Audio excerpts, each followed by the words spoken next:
Muy buenos días, muy buenas tardes, muy buenas noches con todos. Me presento, me llamo José Silva Álvarez. Bueno, hoy estoy realizando una tarea sobre el diagrama de fase. Primeramente, ¿qué es un diagrama de fase? Un diagrama de fase es donde nos muestran el estado de una sustancia con su perspectiva, temperatura o presión.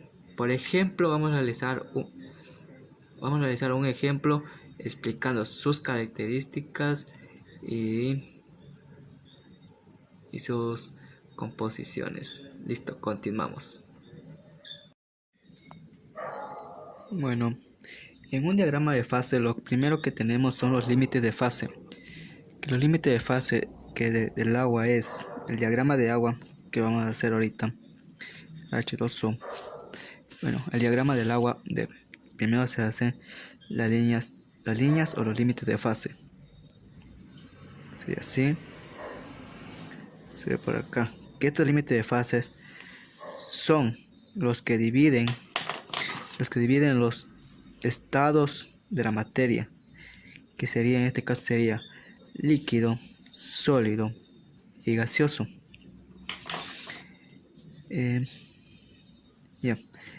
Esto quiere decir que en ocasiones que tengamos una atmósfera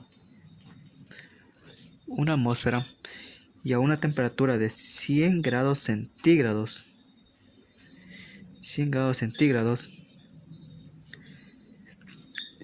encontramos el punto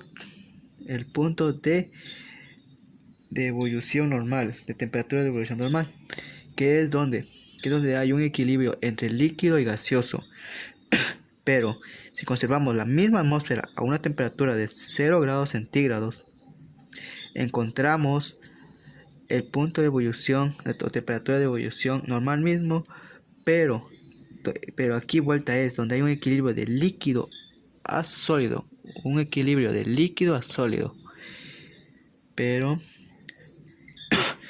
aparte de esto, en unas atmósferas, un poco más abajo, encontramos una unión de los tres límites de fase, donde aquí quiere decir que hay un equilibrio entre líquido, sólido y gaseoso, o conocido también como triequilibrio. Bueno, aparte de esto, si bajamos un poquito más la temperatura, bajamos un poquito más la temperatura y a una temperatura de 50 grados centígrados, encontramos que vemos que el estado sólido puede pasar fácilmente al estado gaseoso sin necesidad de pasar por el estado líquido.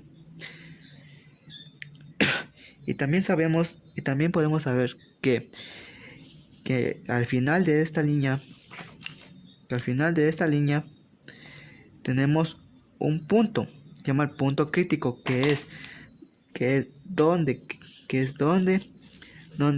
si ocupamos una elevada temperatura,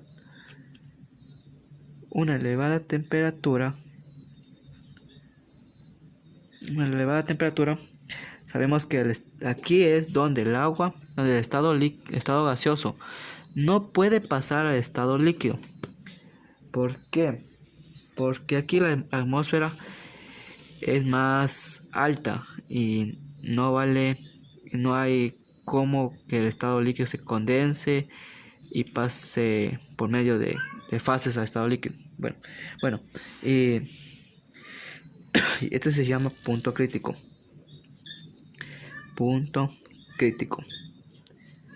Bueno, y también en este punto de aquí, en el punto de unión de las tres líneas de fase, en este punto es donde el estado líquido puede pasar fácilmente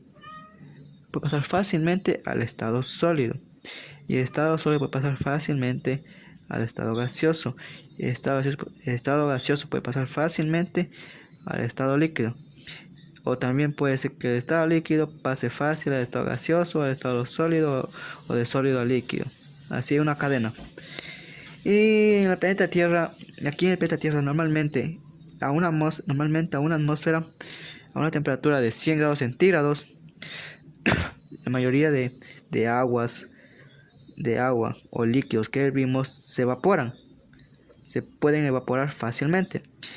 O también que si ponemos al congelador a una temperatura de 0 grados centígrados, fácilmente se logran congelar o pasar de estado líquido a estado sólido. Y bueno, eso es sí que la atmósfera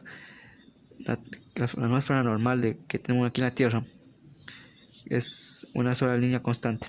Bueno, muchas gracias por su atención y hasta la próxima.